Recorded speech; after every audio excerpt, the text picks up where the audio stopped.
दोस्तों, वक्त का पहिया कैसे घूम जाता है आज ये आपको दिखाने जा रहा हूं। जिस समाजवादी पार्टी को 2015 में हुई एक घटना के बाद यही बीजेपी के नेता सनातन विरोधी, हिंदू विरोधी, शंकराचार्य विरोधी साबित करने में जुटे हुए थे, तब छाती पीटो कार्यक्रम किया जा रहा था। आज वही भारतीय जनता पार्टी पर सवाल उठ रहे हैं। संत, शंकराचार्य, हिंदू, सनातन विरोधी का लेबल इन पर लगाया जा रहा है। मसला ये नहीं है, मसला इससे आगे की कहानी यह है कि आज कई चेहरे बेनकाब हो चुके हैं। उनमें से एक चेहरा आशुतोष महाराज के नाम पर तो है ही, उसका भी कच्चा चिट्ठा आज आपको दिखाऊंगा, क्योंकि उसका सिर्फ एक कच्चा चिट्ठा आपके सामने है कि उस पर 21 मुकदमे रहे। लेकिन उससे आगे की कहानी भी आज आपको दिखाऊंगा। लेकिन पहले मैं आपको दिखाऊंगा कि जिन अखिलेश यादव पर अलग अलग तरह की टिप्पणियां कर उन्हें हिंदू विरोधी और ब्राह्मण विरोधी, सनातन विरोधी घोषित किया जा रहा था, उन्होंने अब आशुतोष महाराज के आका पर ही सवाल खड़े कर दिए। उन्होंने जो कहा वो काम मेरे हिसाब से खुद योगी आदित्यनाथ को संत होने के लिहाज से करना चाहिए था या कहना चाहिए था। लेकिन ये पता लगता है आशुतोष महाराज जैसे लोग, कहेगा महाराज, आशुतोष जैसे लोग किसके इशारे पर काम करते हैं और खेलते हैं। आज यही आपको दिखाता हूं। नमस्कार, मैं हूं प्रज्वल गौतम और आप देख रहे हैं खबर चौक। जो गलत है वो गलत है, जो सही है वो सही है। मैं फिर अपना बता देता हूं नाम, मेरा नाम प्रज्वल गौतम है, धर्म से हिंदू और जाति से ब्राह्मण। लेकिन मैं फिर भी कहता हूं, वो किसी भी जाति का हो, वो किसी भी धर्म का हो, अगर उसने गलत किया और किसी भी पद पर बैठा हो, उसके खिलाफ कार्रवाई होनी चाहिए। लेकिन सत्ता के दम्भ में आकर अपने मोहरों को आगे कर तमाशा करने वाले ज्यादा दिन सत्ता में रह भी नहीं पाते। मैंने पहले भी अभी थोड़े दिन पहले कहा था, हिंदुत्व की पिच पर जो खेल शुरू किया वो उल्टा पड़ता हुआ नजर आ रहा है। और देखिए यही हालात बने हुए हैं। आपको मालूम है, एक व्यक्ति आता है आशुतोष महाराज नाम का, वो कहता है कि तो मासूम बच्चों के साथ गंदा काम हुआ। ये तमाम चीजें उस तक जानकारी पहुंच गई जिसे कोई अभी जानता भी नहीं था। ये बात सबको पता है कि उस तक जानकारी पहुंची या वो एक तरीके से खेल करने की कोशिश कर रहा है। ये छिपी हुई बात नहीं है, जिस पर खुद पर इतने गंभीर मुकदमे हों उसकी बात। और आप अंदाजा लगाइए, अभी दिखाता हूं आपको भी, कि अंदाजा लगाइए कि जो जो लोग जहां जहां योगी आदित्यनाथ की साख दांव पर आ जाती है, क्योंकि उनके फैसले ऐसे हो रहे हैं आजकल, वहां वहां जो जो समर्थन करने आता है उसकी जब कच्चा चिट्ठा खुलता है तो वो फ्रॉड ही निकलता है। फ्रॉड निकल रहा है, वो निकल ही रहा है माफिया टाइप का, बाहुबली टाइप का, या घिनौने काम में का आरोपी। वो सारे के सारे कच्चे चिट्ठे उनके यही खुल रहे हैं। अब जो काम योगी आदित्यनाथ को करना चाहिए था वो अखिलेश यादव कर रहे हैं। क्या कह रहे हैं अखिलेश यादव? पहले अखिलेश यादव को सुन लीजिए, क्या कह रहे हैं जरा सुनते चलिए। उनका चेला है ये, अगर उनका ये चेला है, अगर उनका ये चेला है तो मुझसे गलती हुई है। हमने कभी आदरणीय पूजनीय रामभद्राचार्य जी पर 420 का मुकदमा था, वो वापस लिया था। मुझे उन्हें जेल भेज देना चाहिए था।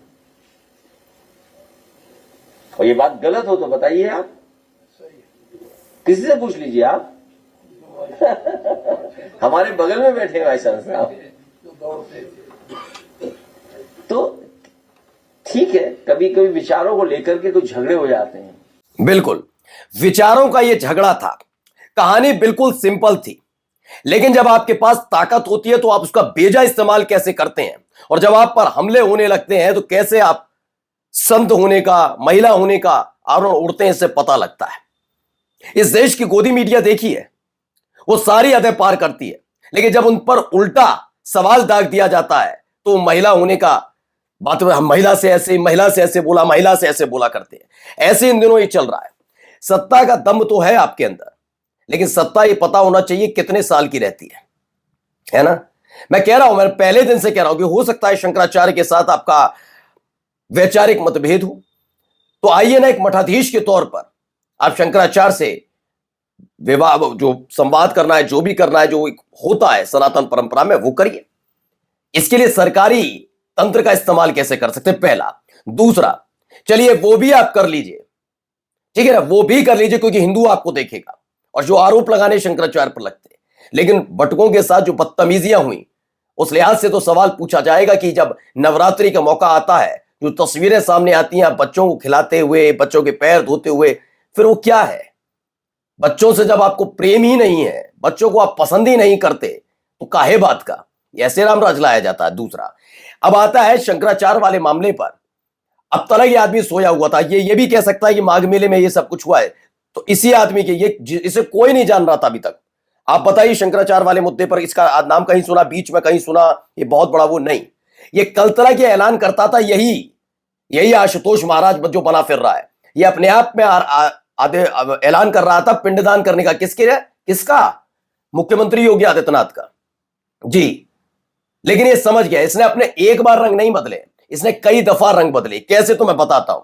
एक वक्त था जब ये अपने आप को भृगुवंशी आशुतोष पांडे लिखता था, और मैं पूरी जिम्मेदारी के साथ कह रहा हूं, ये ब्राह्मण समाज से जुड़े सामाजिक स्तर पर बैठे हुए लोगों को अपने साथ जोड़ने की अपील करता था, जिसमें से आपका भाई भी है। मैसेज भेजे जाते थे कि आप हमसे जुड़िए, चूंकि उस वक्त ऐसा लगता था कि हां ठीक है यार, एक व्यक्ति मेहनत कर रहा है, समाज के लिए सोच रहा है, और ठीक है, जुड़ा मैं कभी नहीं, लेकिन ये भेजते थे मैसेज भाई। तब लगता था, मुझे ये नहीं मालूम था ये आदमी इस तरीके से घूमता हुआ नजर आएगा। इसे सनातन की कभी चिंता रही नहीं इस आदमी को। जानते हो किस चीज की चिंता है? इसका चेहरा उस तरीके से बन नहीं पाया। ये ब्राह्मणों का नेता बनना चाहता था, लेकिन ब्राह्मणों ने कभी इसे उतनी तरजीह दी ही नहीं लंबे समय तक। फिर ये समाजवादी पार्टी बीएसपी के कार्यकाल में इसकी हरकतों के खिलाफ जो आरोप लगे, एफआईआर हुई इस पर, तो इसको इसने भुनाने की कोशिश की, लेकिन फर्क नहीं पड़ा। फिर इसे एहसास हुआ कि अब तो आ गई अब योगी आदित्यनाथ की सरकार, अब सरकार में क्या करना होगा, अब तो हम और नहीं चमक पाएंगे, क्योंकि अब सब चंगासी कहना होगा। तो इसने योगी आदित्यनाथ के खिलाफ हुंकार भरनी शुरू की। पिंडदान करने जा रहा था मेरा भाई। हाँ, यही जो अपने आप को बनता है ब्राह्मणों का नेता, जबरदस्ती बनने की कोशिश कर रहा था।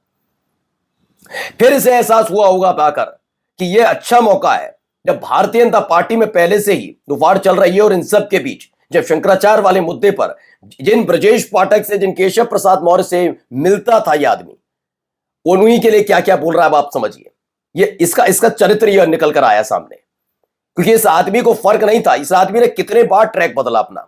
ये ब्राह्मणों को नेता बनना चाहता था, फिर ये बन गया कि नहीं, हम तो योगी आदित्यनाथ के खिलाफ भी बोलेंगे, फिर तब ये ब्रजेश पाठक केशव प्रसाद मौर्य के बहुत करीब नजर आता था। अब ये आदमी इधर चला गया है। ये इस आदमी का है रणनीति, आप जाकर देखिएगा। इसने तीसरी बार ये ट्रैक बदला है, क्योंकि इस आदमी को कुछ ना कुछ बनना है। इसे पता है कि शंकराचार्य वाले मुद्दे पर अपने आप को, अपना चेहरा बनाकर आसानी से किसी सत्ताधीश के करीब आया जा सकता है। कौन है वो सत्ताधीश? वैसे भी रामभद्राचार्य के बारे में, चूंकि उनकी जो शारीरिक परिस्थितियां हैं, मैं उस पर कोई टिप्पणी नहीं करूंगा, लेकिन खुद संत, साधु संत कहते हैं वो संत है ही नहीं। रामभद्राचार्य के लिए कह रहे हैं लोग, और साधु संत कह रहे हैं, मेरे जैसे लोग नहीं कह रहे हैं कि वो किस पार्टी के सामने समर्पण भाव में रहते हैं, ये सबको पता है।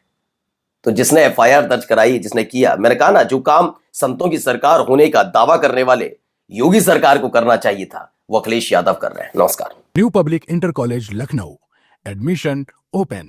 फॉर मोर इन्फॉर्मेशन कॉल 0522 282232 और 7755 089585।